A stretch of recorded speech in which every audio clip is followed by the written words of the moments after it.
According to Elections Canada, around 62% of eligible Canadians voted during the 2021 federal election. That means that over 10 million Canadians didn't vote, even though they could have.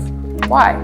They don't realize how much it impacts them. Because they feel that their voices won't make a difference. They think that their vote doesn't matter. They think that other people are going to vote, so they don't have to. They don't think the issues impact them, or they don't think the people involved are going to make a difference.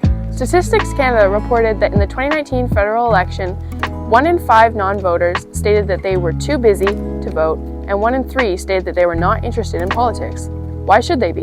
It's the opportunity for you to help select who you want representing you, to make decisions on virtually all facets of life that impact you, from your schools to your roads to your education to your healthcare to your national defense, to everything else under the sun. Taxation, infrastructure, healthcare, education, the list goes on. Despite this, people still choose not to vote. What's being done to encourage them to? Elections Canada or Elections BC, they put on well-funded campaigns to tell people how to register to vote and all the opportunities to do so. The government advertises through TV, radio, newspapers, and other media outlets. Elementary and high schools teach students about the importance of voting and how to decide who to vote for. They even hold student elections in the same week that parents are going to the polls to demonstrate how it works. Educating the next generation of voters on the importance of voting and the process could help improve voter turnout in the future.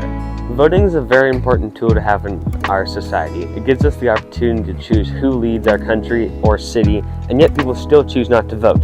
I think voting is how we run a country, like the type that we have, because without input on what people want, then you can't make any decisions. I believe that voting is important because we have the democratic right and the freedom to choose, and I think exercising that right shows that as a country and as citizens of, let's say, Canada, we get an opportunity to hold power in our voices, and we get an opportunity to be able to just share who we think should be in power.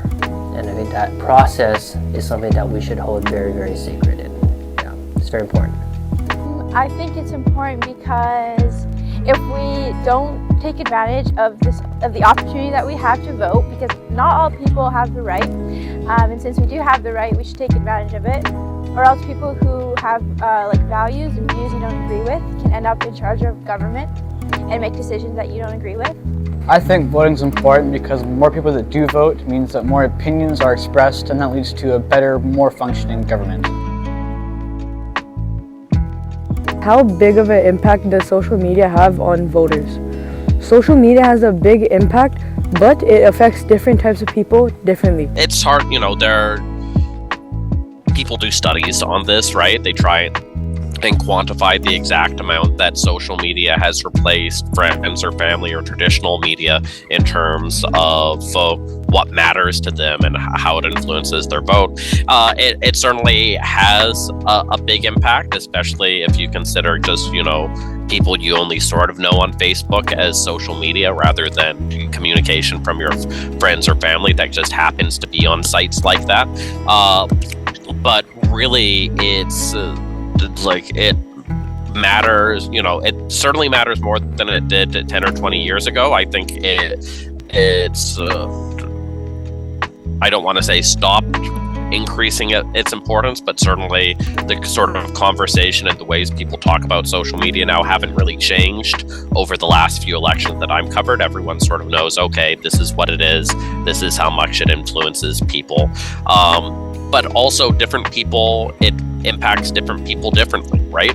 If you're someone that's online all the time, and you have less in-person friends and family that you see all the time, social media is going to slowly influence your brain a lot more than people that are out in the community and are regularly debating politics with their friends or family around the dinner room table, just because it's what your access points to politics happen to be.